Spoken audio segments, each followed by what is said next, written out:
capítulo 12, de 1 a 12, é o texto que vamos ler para a nossa meditação neste momento. Diz assim a palavra de Deus: visto que milhares de pessoas se aglomeraram a ponto de se atropelarem umas às outras, Jesus começou a dizer, antes de tudo, aos seus discípulos: cuidado com o fermento dos fariseus, que é a hipocrisia. Não há nada encoberto que não venha a ser revelado, nem oculto que não venha a ser conhecido. Porque tudo o que vocês disseram às escuras será ouvido em plena luz. E o que disseram ao pé do ouvido, no interior da casa, será proclamado dos telhados.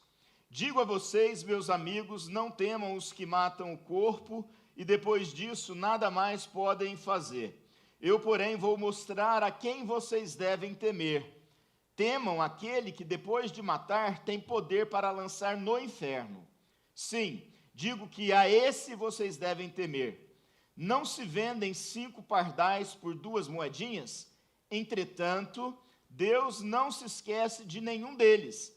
Até os cabelos da cabeça de vocês estão todos contados. Não temam, vocês valem bem mais do que muitos pardais. Oremos mais uma vez. Pai, nós lemos a Tua palavra, estamos diante dela, cremos que é a Tua palavra, que por meio dela o Senhor fala conosco, o Senhor nos instrui, o Senhor nos guia, o Senhor nos exorta, o Senhor nos consola, o Senhor nos diz como devemos viver, o que pensar, o que falar, o que fazer, para onde ir. Por isso, ó Deus, nós te pedimos em nome de Jesus, porque sabemos também que sem o agir do Espírito Santo, nós não temos e não podemos compreender e entender tudo aquilo que foi escrito. Por isso te pedimos em nome de Jesus que o teu Espírito Santo ilumine o nosso entendimento para que possamos aprender com o Senhor nesta manhã. Em nome de Jesus, amém, amém, amém.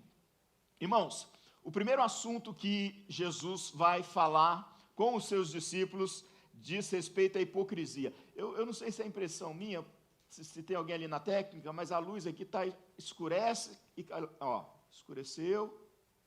A hora que escurece um pouquinho, eu quase não consigo ler. Dá uma olhadinha para mim aí, por favor. Ou será que são os meus olhos mesmo? Apaga e acende, né? É isso que eu percebi. Isso, se deixar assim para mim, tá bom. Que aí me ajuda aqui, obrigado. Vamos começar de novo. Aí, ó, apagou. Não, deixa para lá. Esquece isso, irmãos, vamos lá. Visto que milhares... Eu já li o texto, não já? Eu fui começar a mensagem, fui falar da luz, aí me perdi aqui. Eu ia até o 12. Não, eu sei, eu falei, mas é até o 8 mesmo, tá? Nós vamos ficar só até aqui. Graças a Deus alguém pensou, né? Então, o primeiro assunto que Jesus vai falar com os seus discípulos aqui é sobre hipocrisia. Hipocrisia está relacionado com falsidade, com fingimento e etc. Eu não vou ficar muito tempo falando sobre isso aqui, porque o ponto que eu quero chegar e o principal são os versículos que falam sobre a quem devemos temer. Mas algumas coisas nós precisamos fazer porque os textos estão intimamente ligados, né? Então, hipocrisia, todos nós sabemos, é fingimento, é falsidade e coisas desse tipo. Mas do ponto de vista espiritual, alguém já disse que hipocrisia é alguém que tenta parecer mais espiritual do que de fato é. Tá certo? Então, o problema que Jesus levanta aqui é o seguinte. Primeiro, ele vai falar que os fariseus são hipócritas. Depois ele vai falar que poucos hipócritas são suficientes para estragar muitas pessoas. E depois Jesus vai dizer que a hipocrisia será revelada. Tudo um dia virá às claras. Ou seja, nada será escondido. 2 lições que nós tiramos nesse primeiro início, né? A primeira delas, cuidado como você age, cuidado como você vive. Troque atitudes hipócritas por integridades, por atitudes íntegras. Porque Jesus condena a hipocrisia. Jesus não quer a hipocrisia na nossa vida. Jesus quer que nós sejamos verdadeiros, Jesus quer que nós sejamos inteiros, Jesus quer que nós sejamos sinceros em todos os assuntos que dizem respeito à nossa vida. Hipocrisia é algo que não pode fazer parte da nossa vida. E a segunda lição é que toda a falsidade com que nós possivelmente ou ocasionalmente venhamos a viver, um dia será revelado. Tá certo? Então não há nada que você ou eu façamos em termos de falsidade, fingimento, que é hipocrisia, que vai ficar só aí entre você, no seu coração, na sua mente e entre Deus que sabe todas as coisas. Mas um dia tudo isso será revelado. Depois de falar sobre hipocrisia, Jesus muda e começa a falar sobre o medo. Já no versículo 4, digo a vocês, meus amigos, aqui precisa a gente fazer uma observação que é a primeira vez, talvez a única vez, que Jesus vai chamar os seus discípulos de amigos.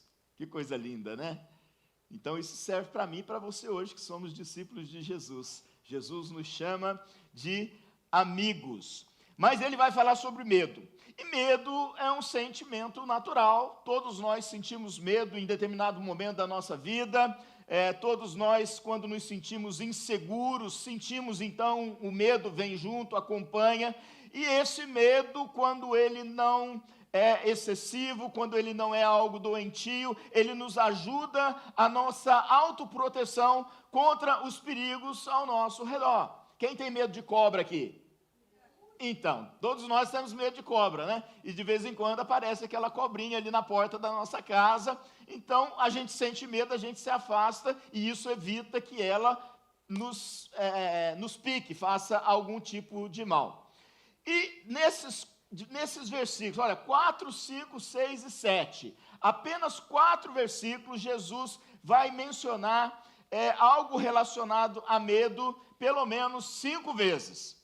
Não temam, enfim, 5 vezes ele vai falar sobre essa questão do medo. Uma primeira pergunta, o que Jesus quis dizer com essa mudança de assunto? Por que ele mudou de assunto de forma tão rápida? Ele está falando de hipocrisia, de repente parece que ele começa a falar sobre uma coisa que não tem nada a ver. Ele começa a falar sobre o medo, né? E ele estava ali falando dessa maneira, né? A resposta da conexão de um parágrafo com o outro é que a causa da hipocrisia é o medo dos outros. É o medo dos outros. Eu explico. Exemplos. Pessoas que publicamente concordam com o que os outros pensam, mas na ausência desses outros, nos bastidores, eles discordam daquilo que concordaram em público, eles discordam, e não apenas discordam, mas falam mal do outro. Mas na frente, eles concordam. Por quê? Porque tem medo. Então, o medo está relacionado à hipocrisia, né? Outro exemplo, uma pessoa que me abraça e diz que me ama, e isso pode ser para você, eu não estou falando da minha pessoa não, tá? Não é pessoal não, é só para a gente entender. Que me abraça, que diz que me ama, mas fala mal de mim nas minhas costas. Fala mal de mim nas minhas costas. Esse é um hipócrita que muitas vezes ou está sendo usado como a boca do diabo. Porque quando eu trago a experiência do todo, de muitos, para a experiência com uma pessoa só, o primeiro exemplo, eu falei publicamente de todos, mas ali na ausência, escondido, é outra história. Agora eu estou falando de uma pessoa só. Aí nós nos lembramos daquilo que Jesus falou, sobre a hipocrisia. O fermento, que é algo pequeno. Pouco fermento faz uma massa levedar e crescer. Ou seja, uma palavra maldita às escuras, para uma pessoa que seja, se ela está recheada de hipocrisia, porque na frente abraçou, mas atrás está falando mal, está relacionado ao fermento. E o fermento é a boca do diabo e contamina a todos. Mas por que que na frente fala bem e atrás fala mal? Porque tem medo de falar o que de fato pensa na frente, de enfrentar a situação. E este era o contexto em que Jesus estava inserido durante os seus ministérios, os fariseus sempre procurando uma maneira, um pecado, um erro para poder matá-lo. Mas ele sabia qual era a sua hora e ele sabia que ele se entregaria voluntariamente, mas os fariseus faziam isso. E ele conhecia os fariseus. Quantas vezes os fariseus se aproximavam dele já pensando ou com uma pergunta pronta para fazer a Jesus, para obter uma resposta errada e então condená-lo, e Jesus já sabia o que estava na cabeça deles, porque Jesus sabia, e já sabia que aquilo seria, ou que aquela seria uma pergunta capciosa, uma pergunta com a intenção, não era uma pergunta íntegra, verdadeira, era uma pergunta cheia de falsidade, cheia de fingimento, que tinha um objetivo, que não era aprender, mas causar uma situação para poder prender. Não para aprender com Jesus, mas para poder prender Jesus. Essa pessoa tem medo de ser reprovada, tanto pela pessoa que diz que ama o outro, mas também para a pessoa que diz que o outro a ama, mas tudo nessa relação é uma mentira. Então, quando existe esse tipo de relacionamento, que infelizmente não é verdadeiro, tanto um quanto o outro erra e vive no mundo de mentiras.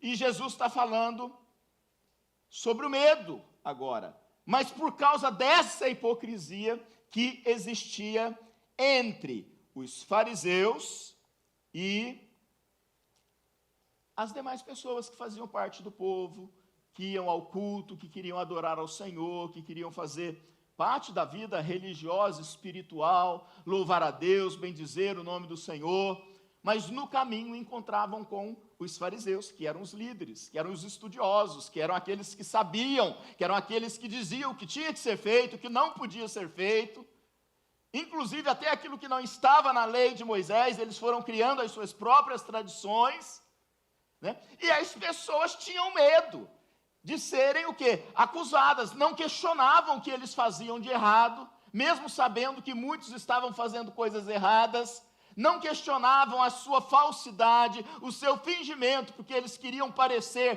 que eram pessoas espirituais, mas muitos sabiam que eles não eram espirituais, o que eles queriam era receber aplausos, ou likes, ou coraçãozinho ali na mídia social, mas na verdade é tudo uma mentira.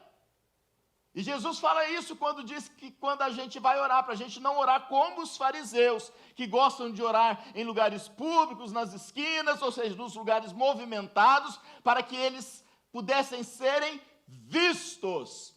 O que eles queriam então? Serem vistos, aparecer.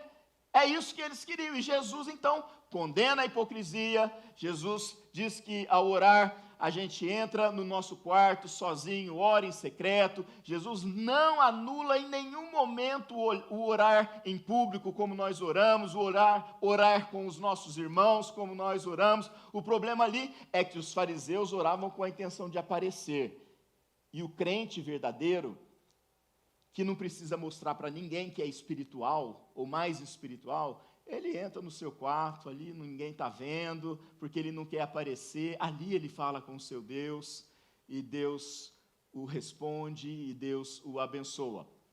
Então, essas são duas coisas que Jesus está tratando. Primeiro, a verdade da nossa fé, a verdade da nossa vida espiritual. da nossa vida espiritual, né? Mas nós poderíamos incluir aí também a verdade nos nossos relacionamentos, sejam eles dentro da igreja, ou sejam eles fora da igreja ou em quaisquer lugares.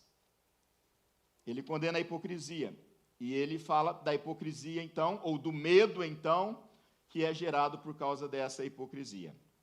O medo da rejeição nos leva a viver de forma hipócrita. Bom, e se a gente tem medo de gente com a qual a gente convive, e nem sempre a gente tem coragem de falar para ela aquilo que a gente quer falar? Irmãos, quando Natan vai falar com Davi sobre o pecado que ele havia cometido, ele foi falar com o rei. Ele conta uma história, e o rei ouve aquela história, e o rei condena o principal personagem da história contada por Natan, e diz qual seria a sentença para o homem que fez aquilo. E aí Natan, agora digo eu, não a Bíblia, né? Olha nos olhos de Davi e diz: esse homem é você. Não tem falsidade, não tem fingimento, mas tem coragem de olhar nos olhos da pessoa e dizer, né, o que pensa. Bom, quanto a isso, nem sempre falar o que pensa significa que está falando o que é certo ou errado. Não é verdade?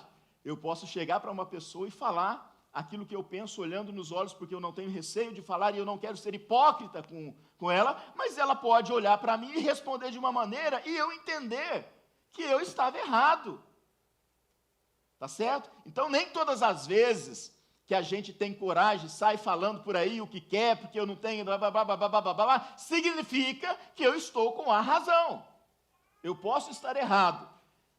Se o relacionamento é verdadeiro, a gente conversa, e tem um livro que tem um título assim: Conversando a gente se entende, né? Mas esse ainda não é o principal ponto. O que me levou a esse texto foram esses versículos de 4 a 6, quando Jesus fala sobre o medo. E foi estudando esses versículos que eu tive que ir para os versículos da hipocrisia e falar sobre essas coisas, para a gente entender os versículos seguintes. Então, se a gente tem esse medo, às vezes, de falar o que precisa ser falado com as pessoas com as quais a gente convive, inclusive dentro da casa da gente, imagine o tamanho do medo das circunstâncias adversas que surgem na nossa vida. As circunstâncias adversas, aquelas não planejadas, aquelas que você imagina que se simplesmente ela acontecer, você vai sofrer. Se isso acontecer comigo, aconteceu com fulano de tal, mas se isso acontecer comigo, meu Deus do céu, e vive com medo daquilo. Então nós saímos do campo do relacionamento, passamos para o campo das circunstâncias da vida, das situações da vida. E Jesus agora está falando sobre o medo, né? Sobre o medo. E ele está ensinando os seus discípulos, que somos nós, a se libertarem deste sentimento que não é bom, e que pode nos machucar, que pode nos ferir, que pode atrapalhar a nossa vida, que pode atrasar a nossa vida, que pode gerar coisas na nossa vida, onde uma situação que está ruim pode ficar pior ainda.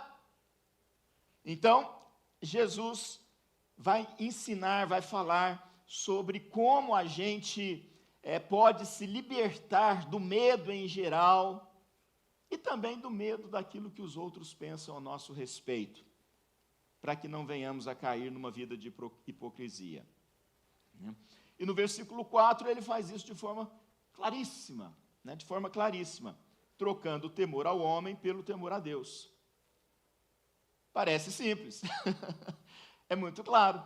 Não tenham medo do homem, tenha temor de Deus. E o versículo 4, na verdade, diz assim: não temam os que matam o corpo. Está se referindo, então, quem é que pode matar o corpo? O homem. Está se falando dos fariseus, está se falando de pessoas maldosas, né? E depois disso, eles nada mais podem fazer.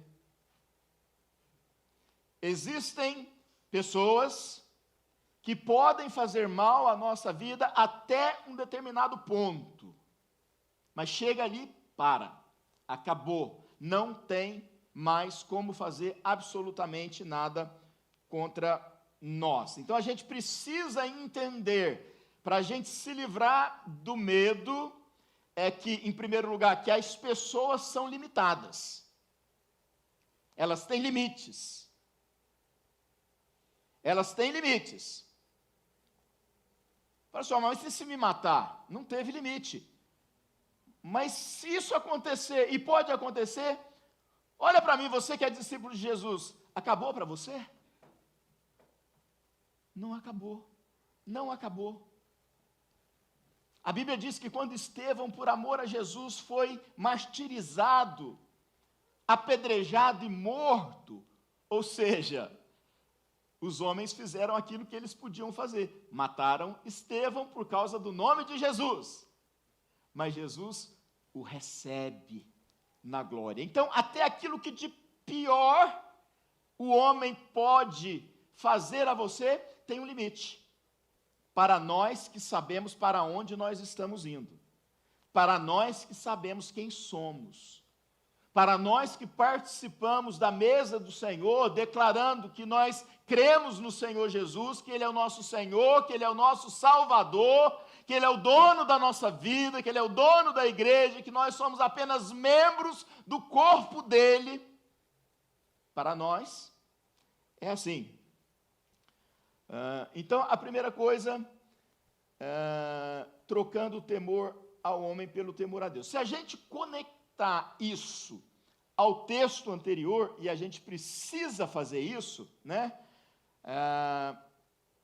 O que nós poderíamos afirmar? De que adianta manter esse medo para que o mal não nos aconteça? Mas o que adianta sermos aplaudidos pelos outros e reprovados por Deus? O que adianta a gente viver de uma maneira que um determinado grupo nos impõe e sermos aplaudidos por esse grupo pelo medo de sermos rejeitados por ele, mas somos reprovados por Deus?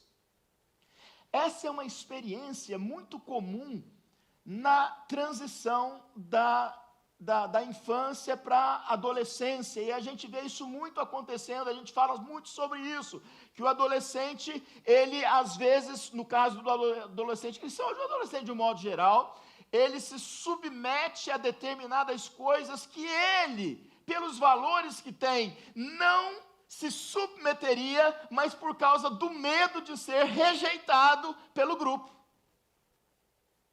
E aí, ele acaba, por causa desse medo do homem, daquele que pode matar o corpo, mas não pode matar a alma, ele é aprovado por eles, por esse grupo, mas ele é reprovado diante de Deus.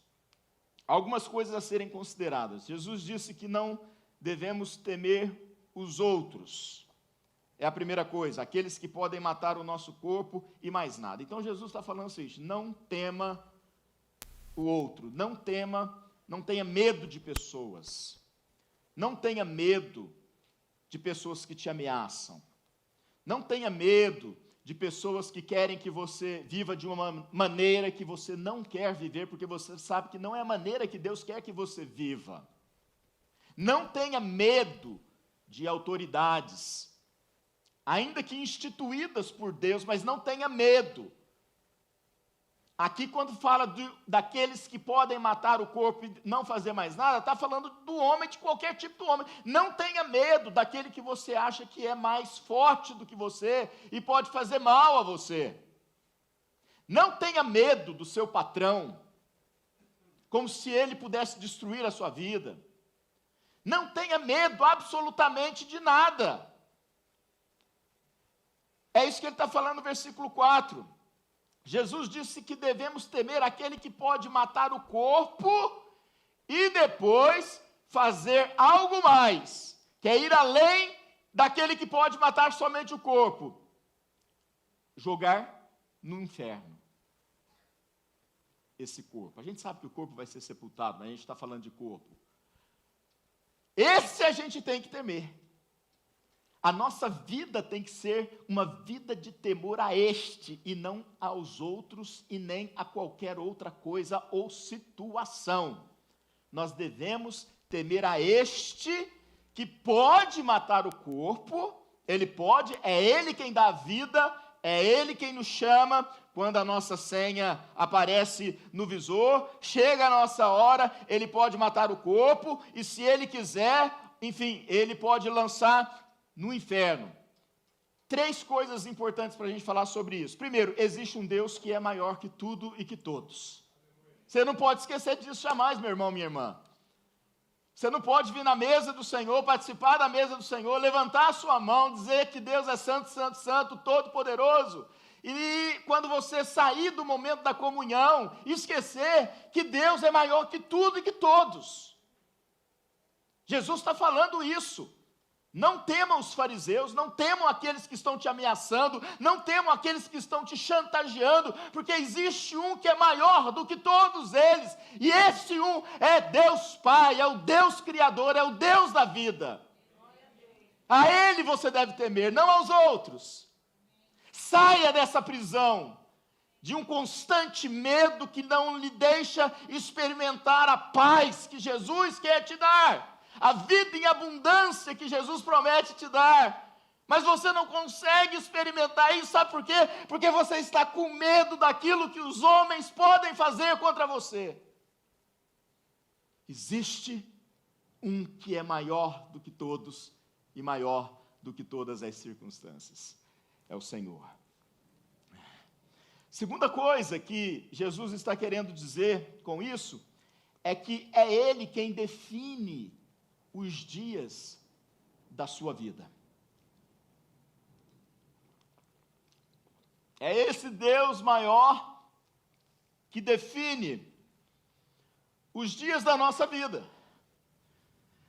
Irmãos, todos nós sabemos que vida e morte é uma realidade. Todos nós já sepultamos pessoas queridas. Todos nós temos que ter consciência, e temos consciência de que a vida é passageira. Todos nós sabemos que vai chegar a nossa hora. Ela pode chegar de uma maneira que não é natural, através de um acidente, ou na vida de uma pessoa muito jovem, ou ela pode chegar da maneira natural. Eu pergunto a você, você já orou para Deus curar uma pessoa de uma enfermidade e essa pessoa morreu? Claro que já, porque a morte faz parte de uma realidade. Você já pediu a Deus para resolver um problema seu, pessoal, e você clamou a Ele, e aconteceram várias coisas, mas o problema não foi resolvido? Já ou não? Pelo amor de Deus, vamos ser sinceros, porque eu acabei de falar de hipocrisia. Já, não é verdade? Existe um controle de Deus na nossa vida. Isso não significa que a gente não deva orar pela cura, isso não significa que a gente não deva orar pelos nossos problemas. A Bíblia está cheia e Jesus fala, a gente tem que orar, a gente tem que bater na porta, a gente tem que insistir. Esse é um outro assunto, né? Mas é Ele, a gente precisa entender isso. Nós pertencemos a Ele, nós somos o corpo de Cristo. Ele não só define os nossos dias em termos de que quando esses dias terminarão, como Ele também é quem está à frente no nosso dia a dia, enquanto Ele não nos chama para a glória. Nós precisamos crer nisso. Nós precisamos crer que quando eu saio de casa, Ele está comigo. Quando eu volto para minha casa, Ele está comigo. Quando eu lido com uma circunstância desagradável, perigosa, angustiante, que poderia gerar medo, Ele está comigo. Então esse Deus que é maior, que pode não apenas matar, mas lançar no inferno, Ele define os dias da sua vida. E já repeti o versículo várias vezes. A terceira coisa sobre esse ponto é que Ele define o seu final após a morte, a partir do que Ele mesmo fez na cruz. Jesus morreu para a salvação de todo pecador que se arrepende e o confessa como seu Senhor e Salvador. Mas também a partir do que você, ou de como você se relacionou com isso. Com isso o quê? Daquilo que Ele fez por você, durante a sua vida. Então, esse Deus, Ele tem poder para lançar no inferno. Jesus está falando isso, abre o teu olho. Vai acontecer algo tremendo. Para quem você tem vivido, com quem você tem vivido. Você está falando, Sandro, que a salvação é definida pelo homem? Não, a salvação é um dom gratuito de Deus, mediante a fé. Então, quando eu falo das coisas que nós fazemos aqui, é se nós cremos ou não, que o sacrifício de Jesus que nós anunciamos aqui agora na mesa, é suficiente para a minha salvação ou não. A pergunta que nós devemos fazer é, eu sou de Jesus ou não? Eu temo a Deus ou não? Eu sou uma mulher temente a Deus ou eu não sou uma mulher temente a Deus? Por causa de Jesus. Eu sou um homem temente a Deus ou não sou um homem temente a Deus? Quem sou eu diante de Jesus? E é isso quem vai determinar aquele que pode lançar no inferno, se vai para o inferno ou se vai para o céu. É quem você é hoje com Jesus. Você está entendendo isso? Então, ao mesmo tempo em que Deus está falando para a gente não temer o homem, nos nossos dias, temamos a Deus nos nossos dias. Confessemos Jesus como nosso verdadeiro Salvador, mas também como nosso verdadeiro Senhor, nos submetendo à vontade dEle, que às vezes é dura, que às vezes é difícil, mas também nos apropriando das bênçãos e das promessas que Ele nos oferece, como esse texto aqui. Quando Ele fala para a gente temer a Deus, que pode lançar no inferno, não é para a gente ter medo por causa do inferno, é porque esse a quem nós devemos temer, tem preparado para nós uma coroa de rei, que receberemos quando chegarmos na vida eterna. E para finalizar, Jesus diz que, vale a pena ler de novo, porque é lindo demais isso aqui, né? Não se vendem 5, versículo 6, não se vendem 5 pardais por 2 moedinhas? Ou seja, o que está falando aqui é o seguinte, pardal não vale nada. Eu acho pardal bonito, e eu acho que Deus também acha pardal bonito, foi Ele que criou o pardal, né? Mas não é nesse sentido que está sendo colocado no texto, não, né? Aqui está falando de que existem valores, existem medidas, né? Então, não se vendem 5 pardais por 2 moedinhas? Entretanto, Deus não se esquece de nenhum deles.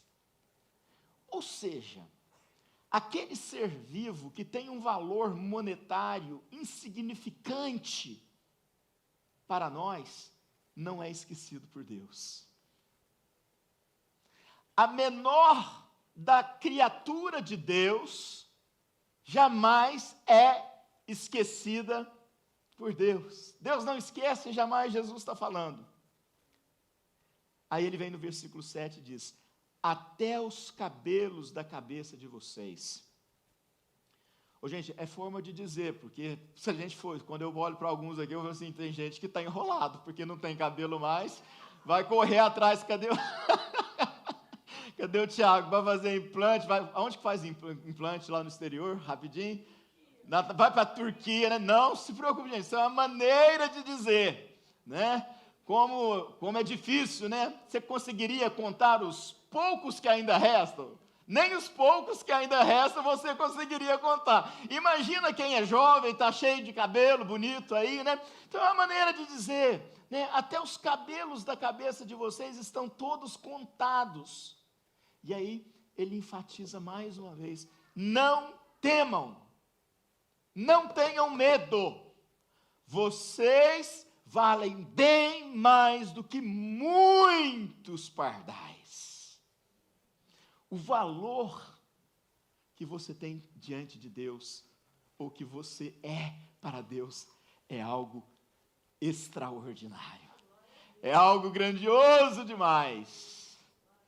A Bíblia diz que esse amor chega a ser constrangedor, e é por causa desse amor, por essa maneira como Deus, por esse amor, por esse valor, é que você pode caminhar, é que você pode seguir a sua vida, é que você pode levantar a sua cabeça, é que você pode continuar na sua jornada, é que você pode correr atrás dos seus sonhos, dos seus planos, porque você sabe que existe um Deus que é maior do que todos. Ele tem poder para fazer aquilo que muitos pensam que podem fazer, mas não podem, porque são limitados. Então eu continuo caminhando, eu continuo olhando para frente, eu não desanimo, eu não jogo os meus planos para um lado, para o outro lado, deixo para trás, porque tem alguém que está me prejudicando, porque tem alguma coisa que está acontecendo. Eu não vou temer, eu vou enfrentar, eu vou ter coragem, porque eu tenho um Deus que me ama, que até os cabelos da minha cabeça Ele sabe quantos são.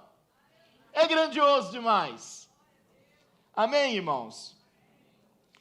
Então agora eu vou dar uma viajada aqui nas Escrituras, rapidamente, tá? Nós estamos concluindo já, viu?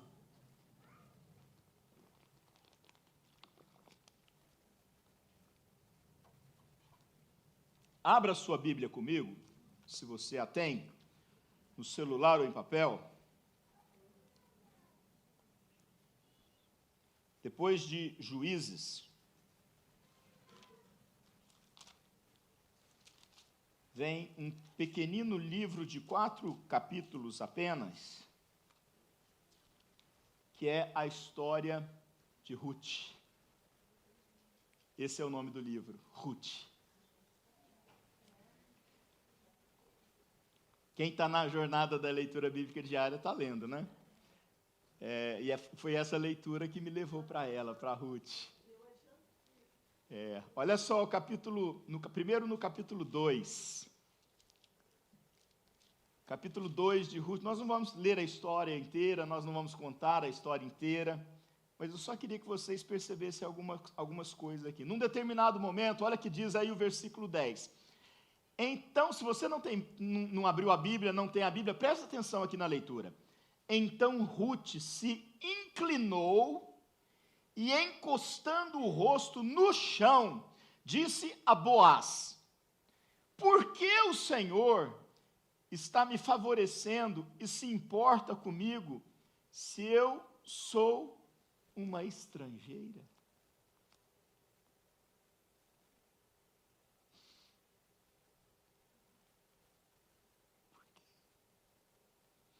Por que me trata com tanta bondade? Nem do teu povo eu sou. Por que me trata com tanta bondade? Eu sou uma estrangeira, eu sou uma peregrina, eu não faço parte do seu povo. Aí o texto continua. Boaz respondeu: já me contaram tudo o que você fez pela sua sogra, depois que você perdeu o marido. Sei que você deixou pai, mãe e a terra onde nasceu e veio para um povo que antes disso você não conhecia. Que o Senhor lhe pague pelo bem que você fez. Que você receba uma grande recompensa do Senhor, Deus de Israel, sob cujas asas você veio buscar refúgio. Você está entendendo, irmãos? Que coisa maravilhosa. Deus olha para a nossa causa.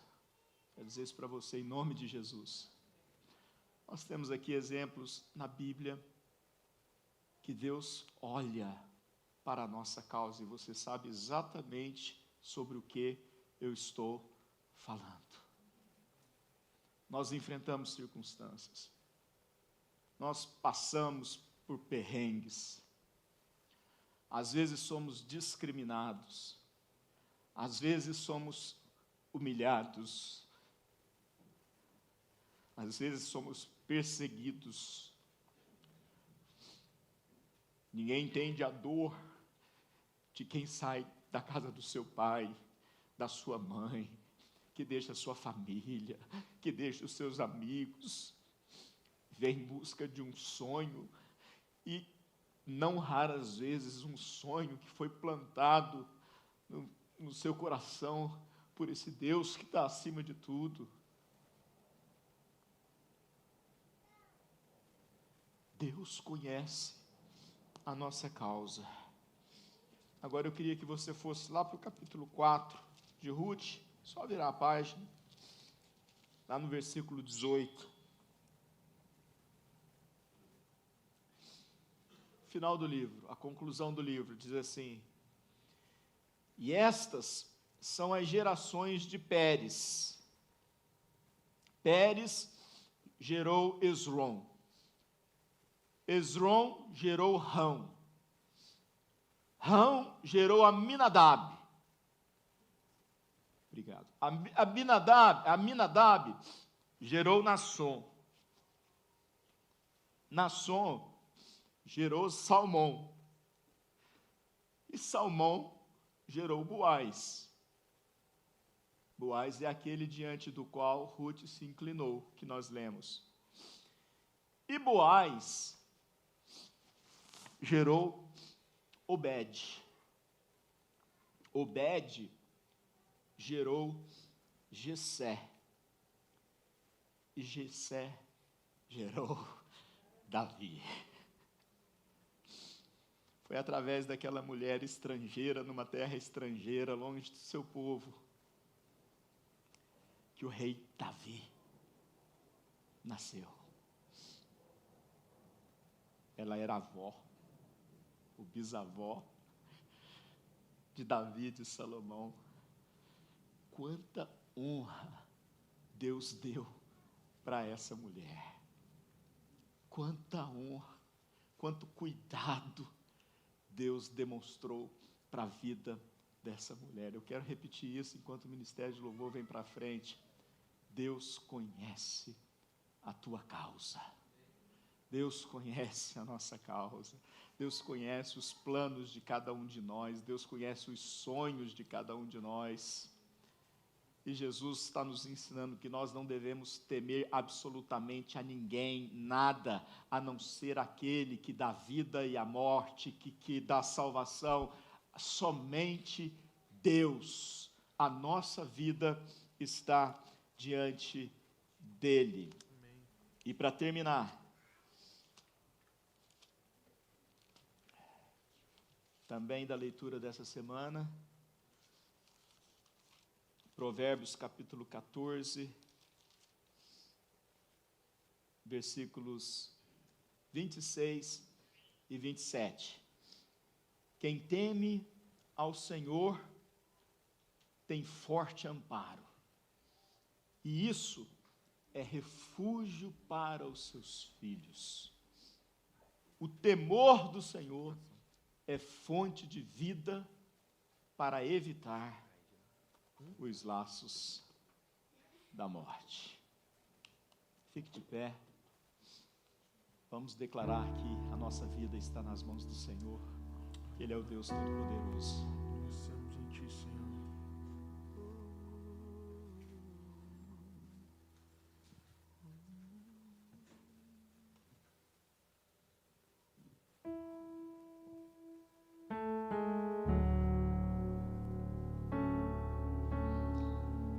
terminar esse culto adorando ao Senhor, mas está adorando. Te renasci. Olha só, em Ti Meus renasci. olhos abri. Te amo, Deus. Te amo, Deus. Em meu coração selaste o perdão. Te amo, Deus. Te amo, Deus. Em Ti renasci. Meus olhos abri. Te amo, Deus. Te amo, Deus. Em meu coração selaste o perdão. Te amo, Deus. Te amo, Deus. Em Ti renasci. Meus olhos abri. Te amo, Deus. Te amo, Deus. Em meu coração selaste o perdão. Te amo, Deus. Te amo,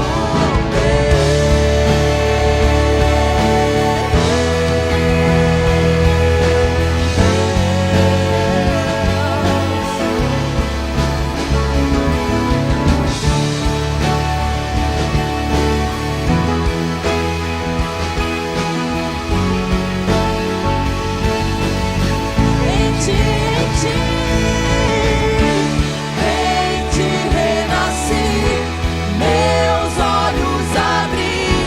Te amo, Deus. Te amo, Deus. Em meu coração selaste o perdão. Te amo, Deus. Te amo, Deus. Em Ti renasci, meus olhos abri. Te amo, Deus. Te amo, Deus. Em meu coração selaste o perdão. Te amo, Deus. Te amo, Deus.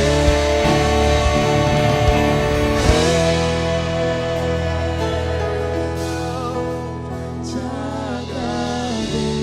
agradeço. Livre sou. Declare isso, eu sou livre. Jesus Cristo, meu Salvador. Você é livre porque você tem um Salvador que é Jesus Cristo. Te agradeço. Livre sou.